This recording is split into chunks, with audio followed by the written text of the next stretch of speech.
بسم اللہ الرحمن الرحیم الحمد للہ رب العالمین الصلاة والسلام علی سید الانبیاء والمرسلین. محترم اساتذہ کرام، حفاظ کرام، علماء کرام اور حاضرین محفل، السلام علیکم ورحمۃ اللہ وبرکاتہ.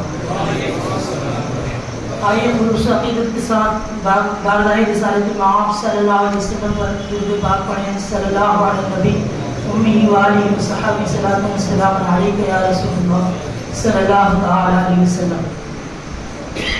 دنیا اسلام کی مقدس ترین عبادت گاہوں میں سے ایک، اور وہ بھی ایسی مقدس عبادت گاہ جس کی بنیاد کی پاکیزگی کی شہادت خود رب عز و جل کی مقدس کتاب دیتی ہے، جہاں امام الملائکہ کی بار بار آمد و رفت رہتی تھی، اور جس جگہ پر سید العالمین امام المرسلین خاتم الانبیاء صلی اللہ علیہ وسلم اپنے معبود حقیقی کے لیے سجدہ-ریز ہوا کرتے.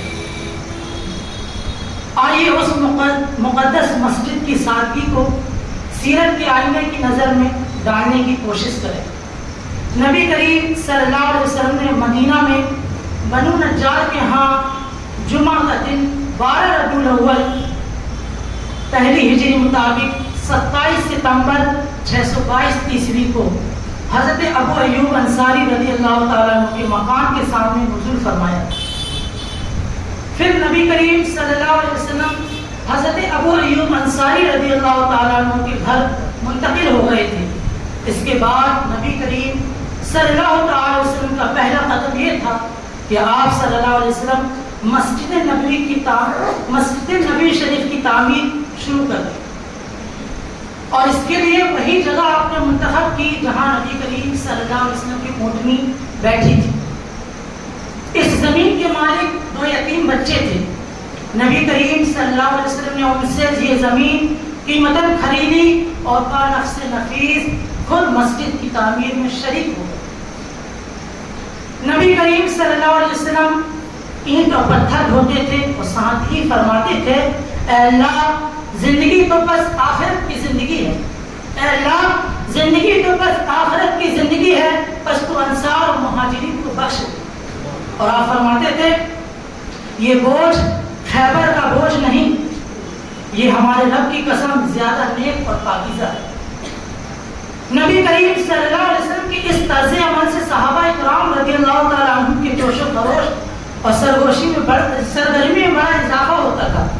چنانچہ صحابہ کرام رضی اللہ تعالیٰ عنہ فرماتے، اگر ہم بیٹھے رہیں اور نبی کریم صلی اللہ علیہ وسلم کام کریں تو ہمارا یہ کام گمراہی کا کام ہو. اس زمین میں مشرکین کی چند قبریں بھی تھیں، کچھ ویرانہ تھا، کھجور اور درخت کے چند درخت بھی تھے. نبی کریم صلی اللہ علیہ وسلم نے مشرکین کی قبریں اکھڑوا دی، ویرانہ برابر کرا دیا اور کھجوروں اور درختوں کو کاٹ کر قبلے کی جانب لگا دیا. اس وقت قبلہ بیت المقدس ہوا کرتا.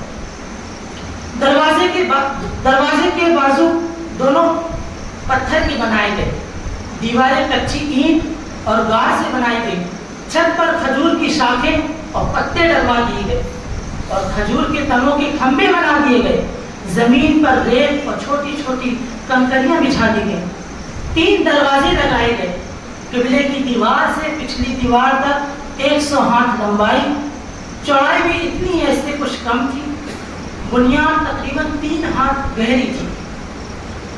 نبی کریم صلی اللہ علیہ وسلم نے مسجد کے بازو میں چند مکانات بھی تعمیر کیے جن کی دیواریں کچی اینٹ کی تھی اور چھت کھجور کے درختوں کی کڑیاں دے کر اور کھجور کی شاخوں اور پتوں سے بنائی گئی. یہی نبی کریم صلی اللہ علیہ وسلم کے ازواج مطہرات کے حجرے ہوا کرتے تھے. ان حجروں کی تعمیر مکمل ہو جانے کے بعد نبی کریم صلی اللہ علیہ وسلم حضرت ابو ایوب انصاری رضی اللہ تعالیٰ عنہ کے مکان سے یہیں منتقل ہو گئے. مسجد محض ادائی نماز ہی کے لیے نہ تھی، بلکہ یہ ایک یونیورسٹی تھی جس میں مسلمان اسلامی تعلیمات و ہدایت کا درس حاصل کیا کرتے تھے. اور ایک محفل تھی جس میں مدتوں جاہلی اور کشاکش و نفرت اور باہمی لڑائیوں سے دوچار رہنے والے قبائل کہ افراد آپس میں میل محبت سے مل جل کر رہا کرتے تھے۔ نیز یہ ایک مرکز تھا جہاں سے اس ننھی سی ریاست کا سارا نظام چلایا جاتا تھا اور مختلف قسم کی مہمیں بھیجی جاتی تھیں۔ علاوہ ازیں اس کی حیثیت ایک پارلیمنٹ کی بھی تھی، جس میں مجلس شورا اور مجلس انتظامیہ کے اجلاس منعقد ہوا کرتے تھے۔ ان سب کے ساتھ ساتھ یہ مسجد ان فقراء مہاجرین کی خاصی بڑی تعداد کا مسکن تھی جن کا وہاں پر نہ کوئی مکان تھا، نہ کوئی مال تھا، نہ اہل و عیال تھا۔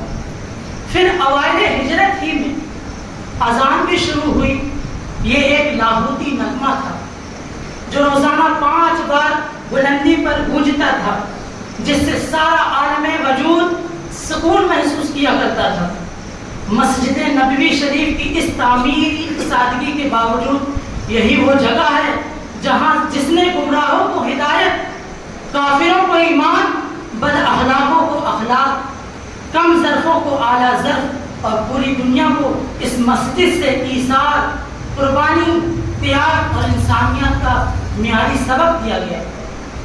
اللہ کی بارگاہ میں دعا ہے اللہ عز و جل رسول اکرم صلی اللہ علیہ وسلم کی مقدس تعلیمات کی برکات سے ہمیں انسانیت کی خدمت کی توفیق عطا فرمائے۔ وآخر دعوانا الحمدللہ رب العالمین۔